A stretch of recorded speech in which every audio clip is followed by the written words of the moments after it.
तथ्य कुरो के हो भने हामी हाम्रै बाबुबाजेले गरेको जस्तो कर्मकाण्ड त हामीले पनि गर्न जान्छौँ। हाम्रो जुजु बाजेले गरेको जस्तै कर्म मात्रै सिक्नको लागि त 2-4 वर्ष सिके पनि हामी चाहिँ लामो भइगयौँ। हामीलाई पनि बाजा बजाएर स्वागत सम्मान त पाइसक्यो हामीलाई पनि। तर हाम्रै बाबुबाजेले परम्परागत रूपमा पढ्दै आएको को अर्थ बुझ्नको लागि त हाम्रै बाबुबाजेसँग मात्रै सिकेर त हुँदैन रहेछ।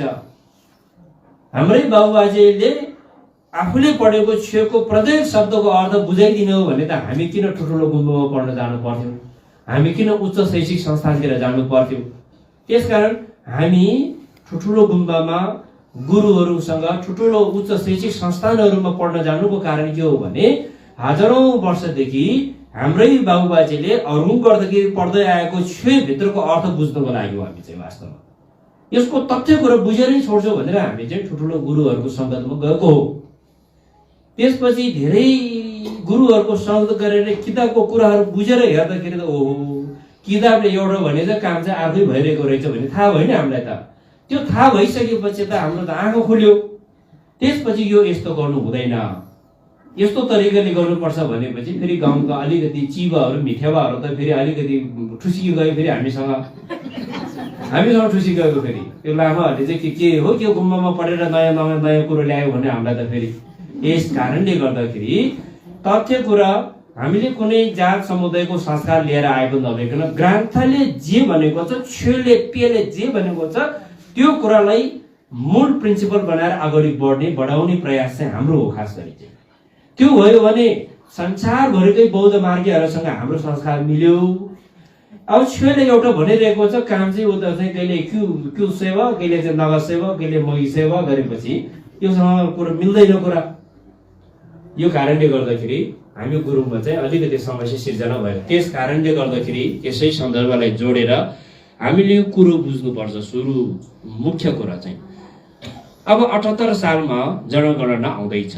अब धर्म के लेख्ने भनेर फेरि प्रचारबाजी चलेको छ फेरि भित्रभित्रै। अब गुरुङहरूले के धर्म लेख्ने भनेर अब कुरो यस्तो छ, एक थरी दाजुभाइहरूले गुरुङहरू जति त सबै बौद्ध धर्म हो, हाम्रो प्राकृतिक संस्कार हो, हामी बौद्ध धर्मावलम्बी हो, हामी सबै बौद्ध लेखाउनु पर्छ भनेर हाम्रो एक थरी दाजुभाइहरू त एकदमै खेतीपाती त्यसमा लाग्नु भएको छ। फेरि त्यो नराम्रो त होइन, मैले अघि पनि भनिहालेँ बौद्ध हाम्रो होइन भन्नै मिल्दैन। बौद्ध त गुरुङहरूको प्राकृतिक संस्कार हो। तर बौद्ध चाहिँ धर्म हो भनेर जनगणनामा चाहिँ हामीले बौद्ध देखायो भने हामी चाहिँ के हो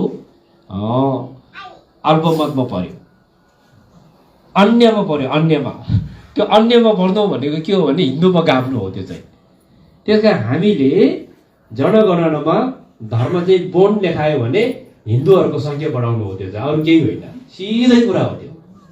हिन्दूहरूको सङ्ख्या बढाउने मन छ भने बौद्ध लेखे हुन्छ, नत्र हामीले चाहिँ पहिचानको आधारमा हामी सम्पूर्ण चाहिँ जनजातिदेखि लिएर हामी जति पनि नेपालीहरू छ, हामी बुद्धलाई बुझेकोहरू सबैले धर्म बुद्ध नै लेख्यो भने बुद्ध धर्मावलम्बीहरूको सङ्ख्या चाहिँ बढ्छ।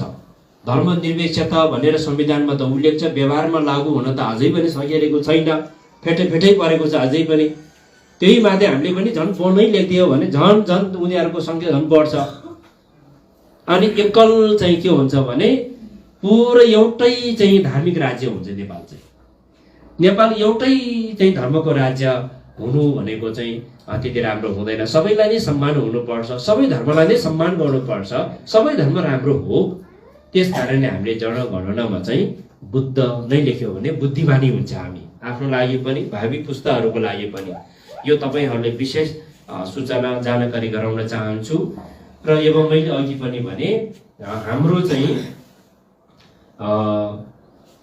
हाम्रो लिपिको बारेमा पनि विवाद चलिरहेको छ। गुरुङ समुदायको लिपि छ कि छैन भनेर यो पछिल्लो समयमा तमु युलो चौधरी गुरुङ राष्ट्रिय परिषदले पनि मान्यता दिएर बुटोलबाट एकजना चाहिँ इन्डिया आर्मी रिटायर एकजनाले चाहिँ लेख्नु भएको क्षमा लिपि अहिले मान्यता दिएर देशभरि नै प्रचार भयो। भारत मित्र राष्ट्र भारत सिक्किमतिर त पठन पाठन पनि सुरु भएर राम्रै भइरहेको छ, त्यो पनि राम्रै एउटा मान्छेको खुबीको कुरा हो। तर यहाँनिर निकै चिन्तन मननको विषय छ। लिपिको कुरा गर्नु पर्दाखेरि गुरुङहरूको भाषालाई टिप्न सक्ने लिपि तमुक्युको उच्चारणलाई टिप्न सक्ने लिपि चाहिँ देवनागरी लिपि पनि होइन, रोमन लिपि पनि होइन। अहिले विकसित भएको ख्यामा लिपिले तमुक्युको उच्चारणलाई साँच्चै टिप्न सक्छ त भन्ने कुरा पनि प्रश्नवाचक चिन्ह छ त्यहाँनिर फेरि। किनभने त्यसको त अब ग्रामर, व्याकरण सबै पुरै परिपूर्ण हुनु पर्यो, शब्दकोशहरू सबै तयार पार्नु पर्यो, निकै नै धेरै नै चाहिँ होमवर्क गर्नुपर्ने कुरा छ त्यसको त अझै पनि। अब के छ भने हजारौँ वर्षदेखि नै गुरुङ समुदायको लामाहरूले पढ्दै आएको छे उमी लिपिमा छ। यो उमी लिपिमा गुरुङहरूको भाषा, अब हामी के छ भने मेरो त बाबुबाजेहरू लामो भएको कारणले चाहिँ फेगार शोभा भनी पढ्छ, अब सेउ थिवा भनी पढ्छ। पहिले पहिले यो रूपबहादुर लामा भनी यतातिर आउँथ्यो, तपाईँहरूतिर अब बित्नुभयो बिचरा सिग्रेसको लामा, उहाँहरूले पनि पढ्छ। यो पुरानो गुरुङ लामाहरू छ। अहिले हाम्रो चाहिँ कृष्णबहादुर लामा काठमाडौँमा बस्नुहुन्छ, उहाँले पढ्छ गुरुङ भाषामा, तर लिपि त फेरि उमी लिपि पढ्छ। त्यो कुनै कुनै पेयहरू छ कि हिउँखुवा, छेखुवा, लखुवा पेयहरू चाहिँ गुरुङ भाषामा उमी लिपिमा भएको पेय हो। त्यो पेयहरूमा चाहिँ हिजो गुरुङहरू, लमजुङ, कास्की, यो सेरोफेरोमा कहाँ गुरुङहरूको पुर्ख्यौली थाक ठुलो नेजाहरू कता कता भन्ने कुरा चाहिँ त्यहाँ प्रश्न भएको हुँदा, अनि गुरुङहरूको पुरानो पुरानो भाषाहरू भन्नाले, पुरानो भाषा भन्नाले कुन भाषालाई बुझ्नु पर्यो भन्दाखेरि पजु घ्याउरी पजुहरूले पढ्ने भाषालाई चाहिँ चौकी भन्यो। त्यो चौकी हामी तमुकी बोल्नेहरूले पनि अलिक बुझ्दैन, राम्रोसँग कान थापेर सुने पनि आधी त बुझ्ला आधी त बुझ्दैन। चौकीमा त पानीलाई छु भन्छ, फेरि हामीले त क्यु भन्छ पानीलाई, होइन? त्यस्तो थुप्रै भाषाहरू छ। त्यो चौकीको पनि माउ भाषा त भुइक्यु नै हो नि, भोट भाषा नै हो फेरि। त्यस कारणले गर्दाखेरि हाम्रो माउ भाषा भनेको भोट सम्प्रदायको चाहिँ भित्र पर्छ। हाम्रो चाहिँ लिपि, भाषा, रहन सहन सबै। माथि मुस्ताङको जोमसोमदेखि माथि गयो भने कागबिनी आउनुभन्दा पहिला एउटा खोला बग्छ त्यहाँ, तपाईँहरू जोमसोम मुक्तिनाथ जानेहरूले थाहा छ होला। जोमसोम एयरपोर्टदेखि माथि गयो भने चाहिँ माथि कागबिनी भन्दा अलिक तल चाहिँ पन्ते खोला भन्ने एउटा खोला बग्छ। त्यो खोला चाहिँ बेला बेलामा चाहिँ अरू बेलामा चाहिँ हिउँदोमा सानो हुन्छ, बर्खामा कोही बेला पुल घर मान्छे सब लगाइदिन्छ। त्यो खोला चाहिँ बौलाउँछ कि बेला बेलामा। हो, त्यो खोलाको सिरान खोज्दै खोज्दै गयो भने माथि चाहिँ लुब्रा मार्सा भन्ने ठाउँमा पुग्छ। त्यो लुब्रा मार्सा भन्ने ठाउँ चाहिँ गुरुङहरूको अहिले जति पनि घेउरीहरू छ, हाम्रो घेउरीहरू सबैको गुरु घर चाहिँ लुब्रा मार्सा हो। लुब्रा आयो, अब घेउरी आयो नि भन्छ नि। घेउरी त लुब्रा नगएको घेउरी त घेउरी हुँदैन खास गरी। अनि त्यो लुब्राबाट बगेको पानी लुब्रा मार्सा प्रवेश छु भन्छ नि पछि घेउरीहरूले पनि। त्यो पानीलाई चाहिँ त्यो खोलादेखि, त्यो पन्त खोलादेखि माथि बस्ने जातिहरूले पानीलाई छु भन्छ, त्यहाँदेखि तल बस्ने क्यु भन्छ। छु र क्युको सीमा त्यहाँ छ, हेर्नुहोस् तपाईँहरू बुझ्न चाहनुहुन्छ भने, होइन? अब त्यहाँको व्यक्तिहरू के हो, त्यहाँबाट नै विभिन्न ज्ञान, विद्याहरू, संस्कारहरू, पद्धतिहरू सिकेर आएको चाहिँ गुरुङ समाजमा अहिलेसम्म पनि विद्यमान छ। त्यति बेला नै गुरु पद्मसम्भ गुरु ऋम्बछको ज्ञान विद्याको प्रभाव गुरुङ समुदायमा परेको अहिलेको नयाँ नौलो होइन। त्यो त त्यति बेलाबाट नै उमी लिपि नारमा, हाम्रो जति पनि लामा पुर्खाहरू नारमा गएर पढेर आउनुभयो, लामा विद्या सिक्नुभयो, त्यो लिपिमा जति पनि ग्रन्थहरू उतारेर ल्याएको छ उमी लिपिमा छ। उमी लिपिले गुरुङहरूको सम्पूर्ण चाहिँ भाषाको उच्चारणलाई टिप्न सक्ने परिपूर्ण भएको हुन्छ। उमी लिपि चाहिँ पुरानो लिपि हो र अहिले चाहिँ विकसित भएको ख्यामा लिपिले पनि गुरुङको भाषा उच्चारणलाई टिप्न सक्छ भने त्यो पनि राम्रै हो, एउटा मान्छेको खुबी हो। त्यसमा पनि केही राम्रै कुरा भएर हो, यति ठुल्ठुलो संस्थाहरूले पनि मान्यता दिएको छ। त्यसले गर्दाखेरि यो तथ्य कुरा चाहिँ हामीले बुझ्नुपर्छ। नयाँ कुरा आएको छ, राम्रो कुरा आएको छ, यो हाम्रो होइन भन्न मिल्दैन। राम्रो कुरा हामी सबै समुदायलाई नै फाइदा हुन सक्ने खालको कुराहरू आएको छ भने, त्यस्तो विषयहरू उठेको छ भने त्यसलाई अनुसरण गर्नु त फेरि बुद्धिमानी नै हुन्छ। किनभने हामी समय अनुसार, परिस्थिति अनुसार, परिवेश अनुसार हामी कदम चाल्न जानु पर्यो नि। हामीले चाहिँ हिजो त मोबाइलको जमाना नै थिएन, हिजो हाम्रो बाबुबाजेले चलाएकै थिएन, आज हामी किन चलाउनु पर्यो भने त हामी मूर्ख हुन्छ नि, फेरि हामी एक्लो हुन्छ। त्यस कारणले हाम्रो जुजु पुर्खेले जे संस्कार गरी आउनुभएको थियो हामीले त्यही गर्नुपर्छ। त्योभन्दा 1 इन्च पनि तलमाथि हुनु हुँदैन भन्ने अट्टर चाहिँ कट्टर मान्छेहरू पनि हुन्छ। फेरि हाम्रो दाजुभाइभित्र गइ गए त त्यस्तो पनि हुन्छ। अनि मान्छे बितेपछि गुरुङ झगडा हुन्छ सधैँ चाहिँ। फेरि हाम्रो बाबुबाजेले हिजो यति पुस्तादेखि यस्तो गर्दै आएको, आज तैँले यस्तो कुरा गर्ने भनेर फाल्टो बनाइदिन्छ नि त फेरि। यस कारणले गर्दा अप्ठ्यारो पर्छ। त्यसकारण हिजो बाबुबाजेले गरेको कुरा सबै सर्व बाबुबाजेले गरेको, पुर्खाले गरेको कुरालाई सम्मान गर्नुपर्छ, त्यो राम्रो हो। त्यति बेला गाडी मोटर चढेर जाने जमाना पनि थिएन, उस्तै परे जुत्ता चप्पल पनि थिएन, जुत्ता चप्पलै नलागिकन घाँस दाउरा गर्ने जमाना पनि थियो। अब त्यो बाबुबाजेले जे संस्कार गरि आएको थियो त्यही संस्कार भन्दा 1 इन्च पनि तलमाथि गर्नै हुँदैन भन्ने मान्छे चाहिँ किन जुत्ता लगाएर हिँड्नु पर्यो, किन गाडी चढेर हिँड्नु पर्यो, किन पैन्ट सुट लाउनु पर्यो? त्यस कारणले गर्दाखेरि समय अनुसार हामी परिवर्तन हुनुपर्छ, समय अनुसार हामी परिमार्जन हुनुपर्छ, परिवर्तन हुनुपर्छ भनेर बाबुबाजेलाई हेला गर्ने कुरा त होइन नि। फेरि त्यसलाई त्यसरी बुझ्नु हुँदैन। हामी समय अनुसार परिवर्तन र परिमार्जन हुने सन्दर्भमा तनहुँ खहरेमा हामीले यो गुम्बा बनायो। गुम्बा बनाउनु पर्छ र बुद्ध शिक्षाको अनुसरण गर्यो भने हाम्रो समाजमा शिक्षाको, ज्ञानको, सुसंस्कारको विकास हुन्छ। रूढिवादी परम्पराहरू, कुसंस्कारहरू, विकृति विसङ्गतिहरू न्यूनीकरण हुँदै जान्छ भन्ने कुरा त पहिले त अब त्यो थाहा थिएन। त्यस कारणले हामीले बुझ्दै बिस्तारै बिस्तारै राम्रो गुरुहरूको कुराहरू सुन्दै यो समय अनुसार, समयको माग, परिवेश र परिस्थिति अनुसार कदम चाल्ने सन्दर्भमा यो गुम्बा स्थापना गरेको हो। यसरी बुझ्नु पर्यो। यो गुम्बा स्थापना गर्नु के हाम्रो आजीमा हाम्रो पुर्खाहरूले हामीले अपमान गरेको हो त होइन। हाम्रो पुर्खाहरूको झन् शान बढ्छ यसले। हामीले जति पनि हामीलाई जन्म दिनुभयो, कर्म दिनुभयो, कयौं पुस्तको पितृहरू, उहाँहरू पनि खुसी हुनुपर्ने हो खास गरी। अनि उहाँहरूको लागि चाहिँ आज हामीले चाहिँ पुण्य राम्रो कर्म गरेको हुन्छ। पितृको लागि बत्ती चढाएर, धूप चढाएर प्रार्थना गर्दैमा पितृको ऋणको भार त तिर्दैन। जसले बाबा आमाले देखाएको चाहिँ राम्रो संस्कारमा हिँड्यो, जसले राम्रो चाहिँ भगवानले देखाएको बाटो अनुसारको कर्म गरेको, भगवान खुसी हुन्छ, पितृ खुसी हुन्छ। त्यस कारणले पूजा गर्नु भनेको के हो भने आफू सदाचारी बन्नु, आफू नैतिकवान बन्नु, आफू अनुशासित बन्नु, बनाउने एउटा प्रक्रिया हो नि त्यो त। त्यो आफू अनुशासित नबन्ने, आफू चाहिँ नैतिकवान नबन्ने, आफ्नो जीवन शैलीलाई चाहिँ नसुधार्ने, अनि जीवन शैलीलाई नसुधारिकन धेरै पूजाहरू भगवान मात्रै भनेर पनि खासै त्यसले प्रभाव पर्दैन, फाइदा त छैन।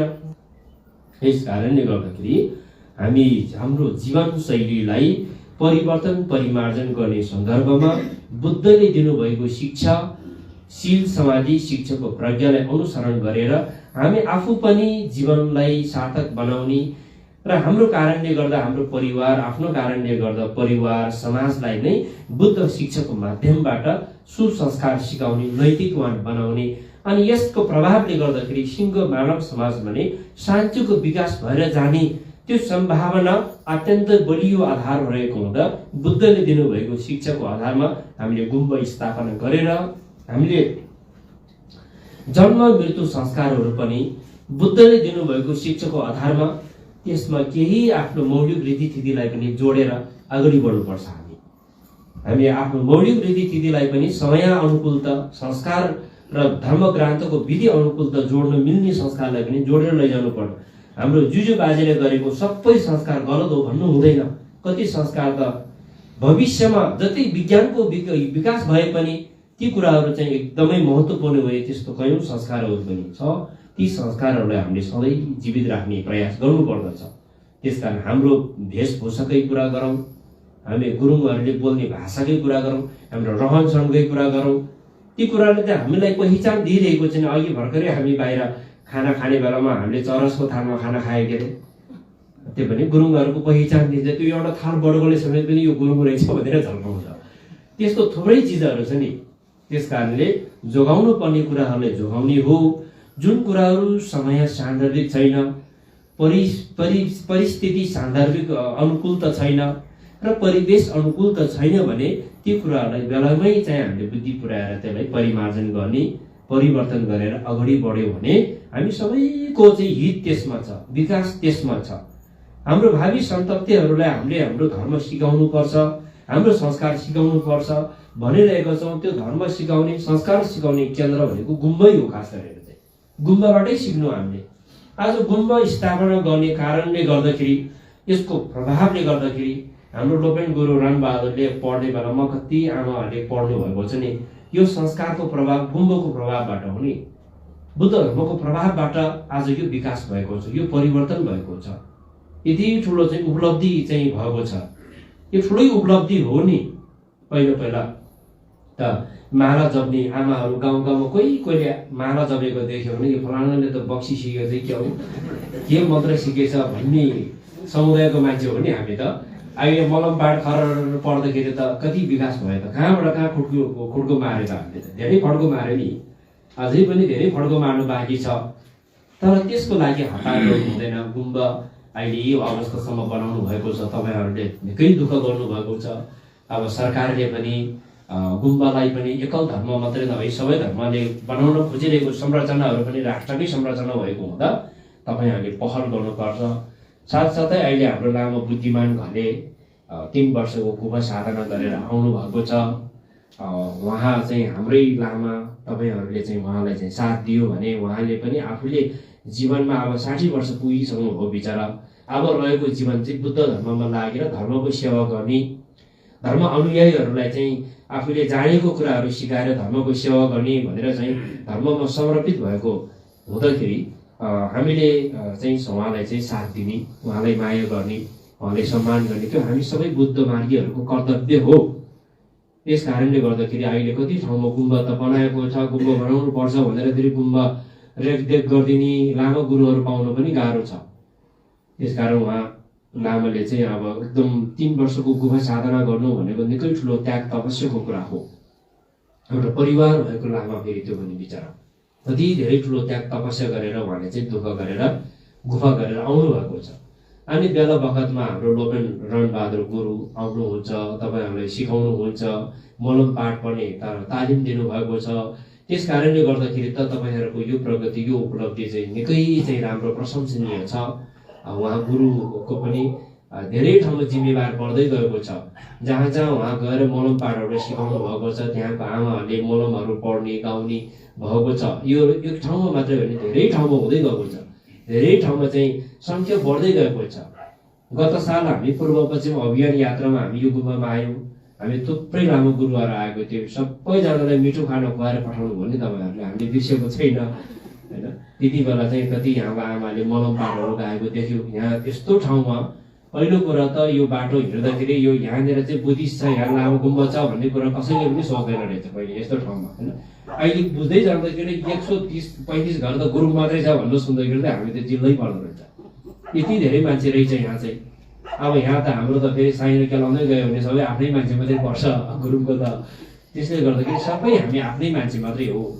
अनि उहाँ गुरुले चाहिँ धेरै ठाउँहरूमा पहिलो भोटे ओडारमा पनि उहाँले नै मलम पाठ पढ्ने सिकाएर सुरु गर्नु भएर त्यस्तो छ।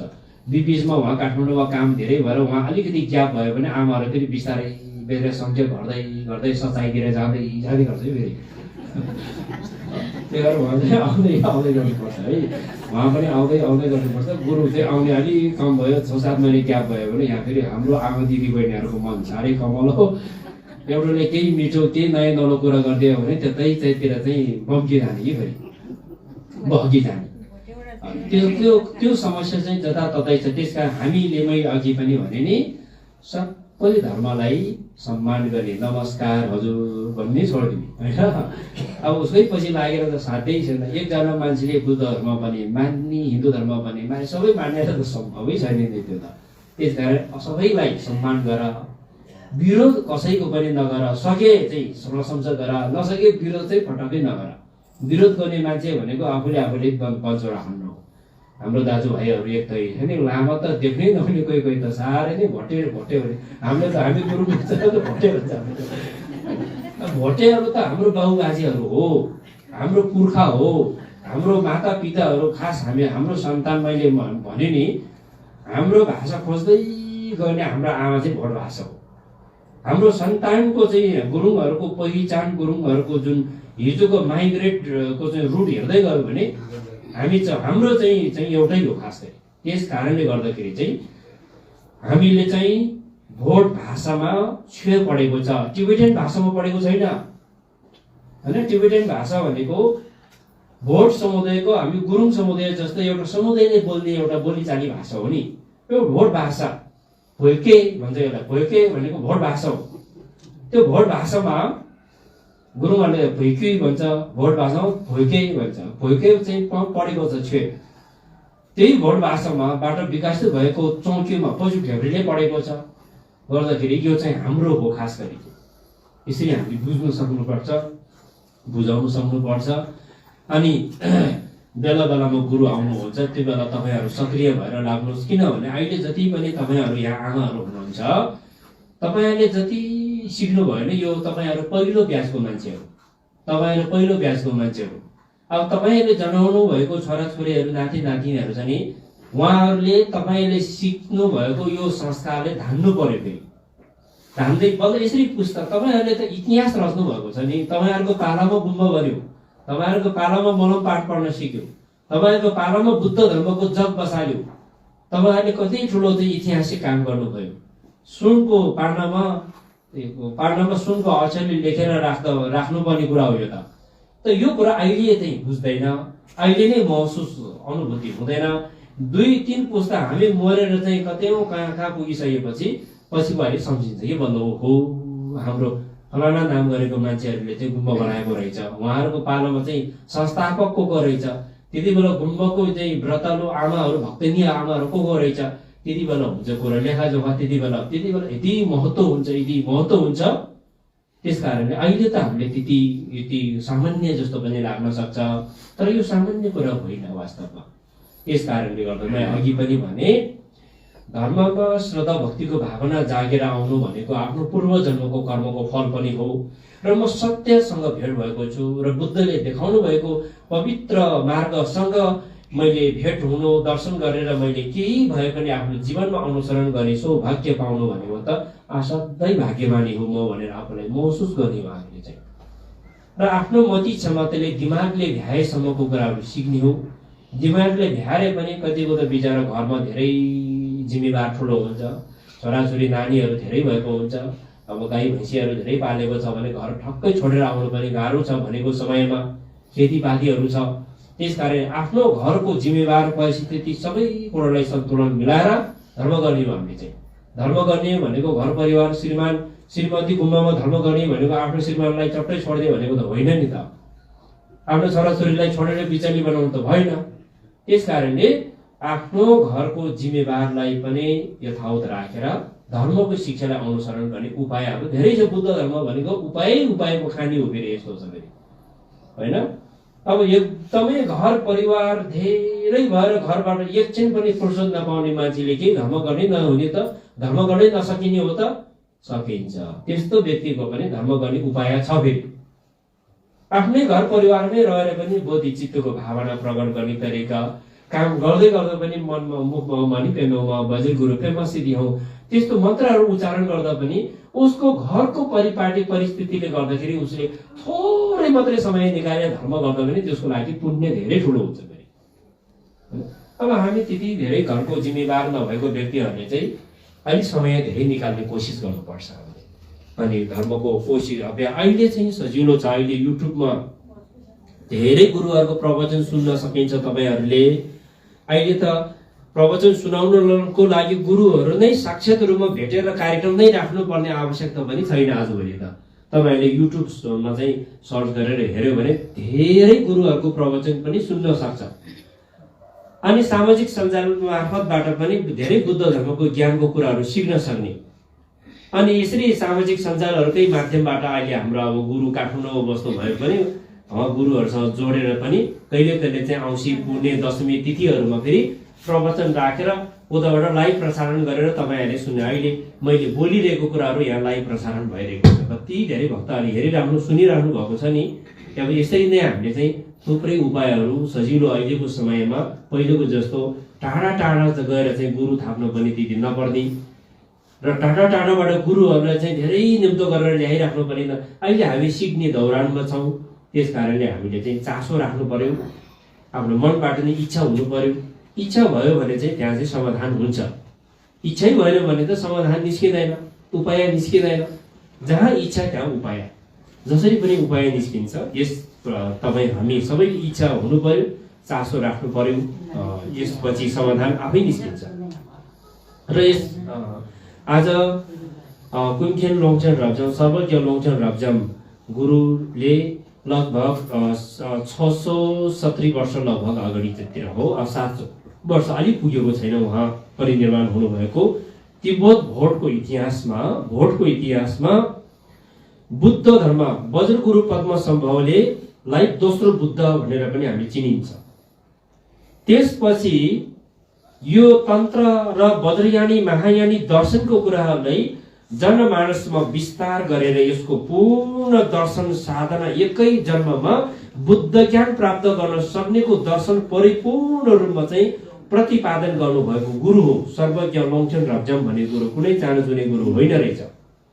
यस्तो महान शक्ति प्राप्त सर्वज्ञ लोङचन रब्जाम गुरु चाहिँ आजको दिनमा चाहिँ मनुष्य जीवनबाट निर्वाणमा जानुभएको दिन हो। निर्वाणमा जाने भनेको के हो भन्दाखेरि जन्म र मृत्युको चक्रबाट चाहिँ उहाँ चाहिँ मुक्त हुनुभएको दिन। यस्तो पुण्य दिनमा जस्तै भगवान बुद्ध परिनिर्वाण हुनुभएको दिन, जन्म हुनुभएको दिन, ज्ञान प्राप्त हुनुभएको दिनहरूमा हामीले बुद्ध जयन्ती मनाउँछौँ नि त।